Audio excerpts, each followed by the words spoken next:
National shake-up of the UK's public relations firm Bell Pottinger, followed by the CEO James Henderson announcing his resignation after being exposed for his unethical work for the Guptas in South Africa.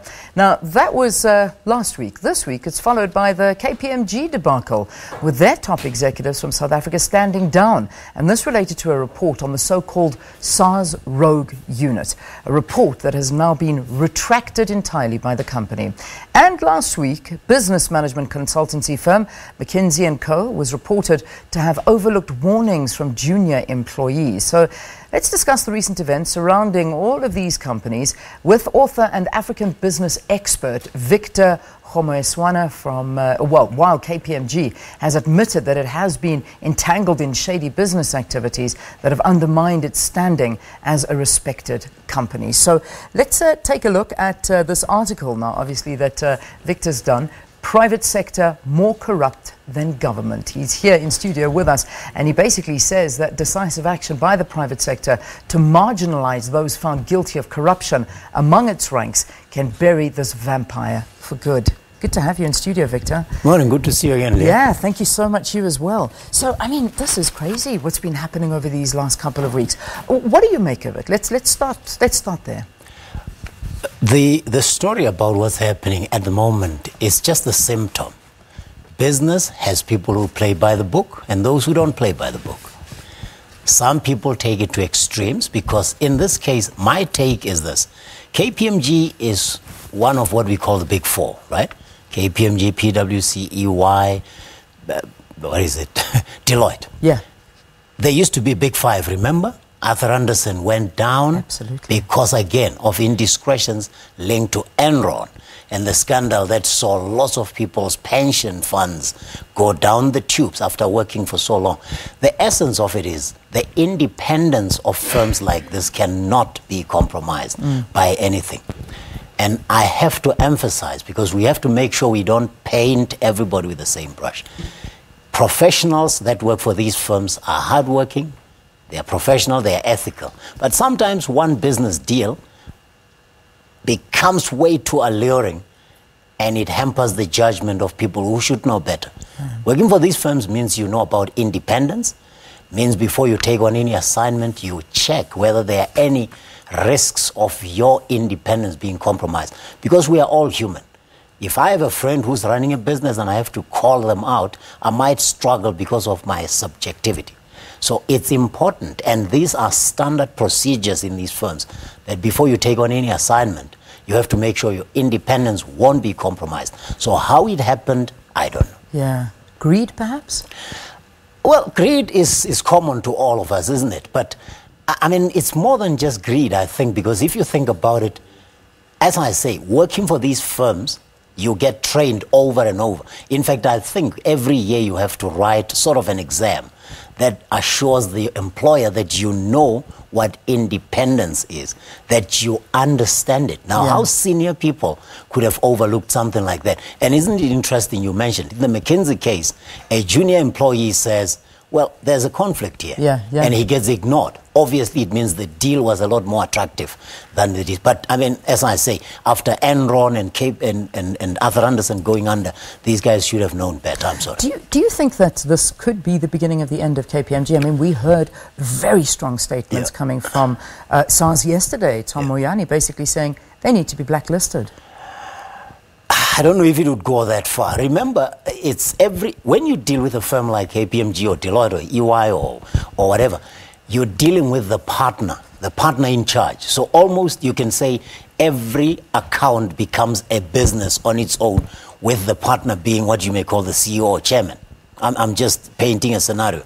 So it's not fair, I think, to judge a firm like KPMG on the basis of what one partner would have done. Okay. But I'm sure SARS is a very legitimate structure. They can go and do whatever they believe is just, but I think it would be taking it too far. I would say as long as the damage can be reversed, is better than just trying to sink a firm which employs a lot of professional, hardworking, ethical professionals that I don't think should pay the price. Because these accounts, as I say, are separated. When you're working at one account, you don't get anything to do with the next account, which might even be in the same company. Yeah. You know, when we read what's going on here, whether it be Bell Pottinger, KPMG, McKinsey, there seems to be this common thread coming through all of these. And my question to you is, what about political interference? Because we've got to bring that up as a topic, and we've got to look at that as an angle, because these have political repercussions, and these have seen a lot of people lose their jobs. This has seen a lot of damage being done to the South African economy. Do you think at the heart of all of this, it could be political interference? It's bad judgment, I think, and the willingness to be compromised. When I say willingness, it's not like somebody walks in and say, I'm going to be compromised, but if you don't exercise what should be due care and due process in any firm of this nature, you are saying you are willing. Political interference, there's a problem in the world, that in South Africa in particular, especially considering what's behind this. The rogue unit, which should have been probably looked at as a unit of SARS, which was meant to cut out money laundering and all kinds of crimes that should be stopped in the first place, has now become a discussion that is not even linked to what the unit might have been formed towards. Because let's discuss this again. A rogue unit, if you remember, the problem was how they conducted their business. Were they conducting any illegal interceptions and what? But I want to ask you a question. If you have to catch a Pablo Escobar, I'm using him because he's no longer there, someone who is involved in all kinds of money laundering and tax evasion, are you going to be going front door and saying, okay, Mr. Escobar, I would like to find out if this transaction is something you know about? Somehow we know that when you investigate high crime, you often resort to what might be seen as an excess.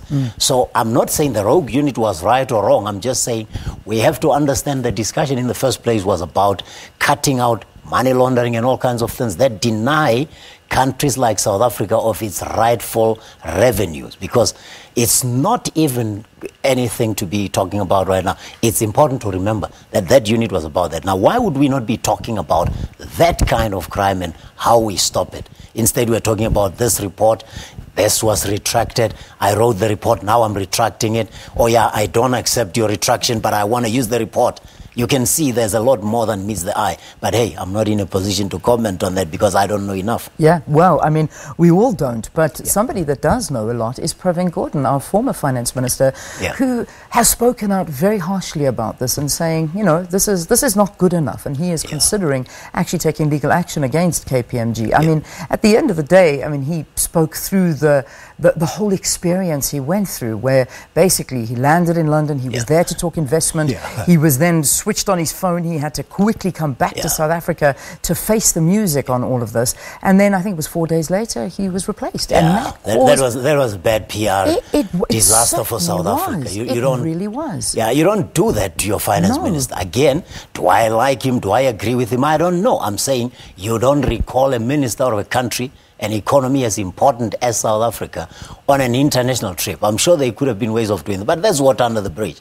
He's going to be a lot more competent. He ran SARS, he ran finance, he's a much more senior politician, he has a lot of experience, and I'm sure he will shed a lot more light. That's why maybe KPMG had to apologize to him, because it had implications for, the SARS people are denying that his removal had anything to do with that. Again, I don't know. But in the end, it was all a mesh of these stories and plots and subplots that will, in time, become clear to people like us. And he certainly, I imagine, does have a case against all of this. I want to have a look at the repercussions of what's all happened. We've seen KPMG, we saw the CEO resigning there here in South Africa. And, of course, a brand new CEO has been put in. Same case for Bell Pottinger. CEO has resigned. Are these cleaning up, or is this really just damage control? I mean, is it good enough to just see CEOs resign, the end of the story, somebody else comes in and it's business as usual? Well, damage control, I would say it is. If you're running a firm as big as KPMG, you know you can't go down. Remember, these firms operate in more than 100 countries. And this is one important operation because South Africa is still the gateway to the bulk of the African continent. Yes, so I think it's damage control. Will it make a difference? We will know. Some of these problems have more than just to do with who's running the firm. As I say, it's actually the people who are running the accounts. When you run the accounts, I would say let's just play by the book. There are independent and conflict checks that you must conduct.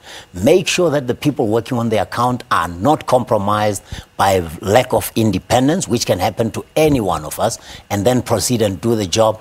Do what you are paid to do and do it according to the prescript. In this case, it sounds like they were hired to do one thing and they ended up doing another. They ended up giving an opinion when it was document review they're supposed to do. Why would they give an opinion? Again, they can tell us. Yeah. Have we heard from the Guptas during all of this? Because Bell Pottinger, it was hired by the Guptas. Yeah. KPMG, employers saying that there was Gupta-linked corruption. Yeah. You know, again, I mentioned that common thread, and yet the common thread running through it is not necessarily getting any sort of repercussions for what's going on. We're seeing major international firms basically crumble and being brought to their knees, and yet the heart of all of this, is there really any repercussion there? I remember the family has been in the news for all kinds of reasons for a very long time.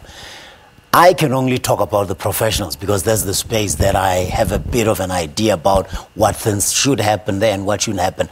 There are all kinds of business people whose credentials we can question, but I would just stick to the professional side and say, listen, if you're a professional and your profession requires you to be independent and do your conflict checks, just do that. Yeah. I want to get some predictions from you as we sort of wrap up this conversation. I mean, you have major topics calling Africa is open for business. Yes. When you see the kind of business that's being done, and this is just being exposed, we have no idea what other companies are getting up to and some of the other shenanigans that may be or may not be happening. What are your predictions? I mean, what kind of business are we open for? Well, we are open, but in business, people are going to be cutting corners. And it embarrasses people like us, by the way, when any African country, especially a leading economy like South Africa, makes headlines for this. But, Leon, I can tell you stories.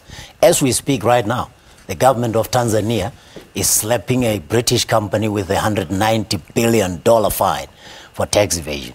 It impounded diamonds at an airport last week worth $29 million.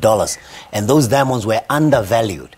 So you can go on and talk about how the private sector is finding itself caught in the crossfire of corruption that makes it difficult for the continent to give a better life to the majority. That's what I mean. When I say Africa is open for business, I mean business that benefits the billion or so Africans, not a few people. There's nothing wrong if you get super rich while you're delivering. But if you're going to cut corners, if you're going to deny the countries of Africa the revenue that's due to them, you should be having some action against it, because that's wrong. That's downright wrong.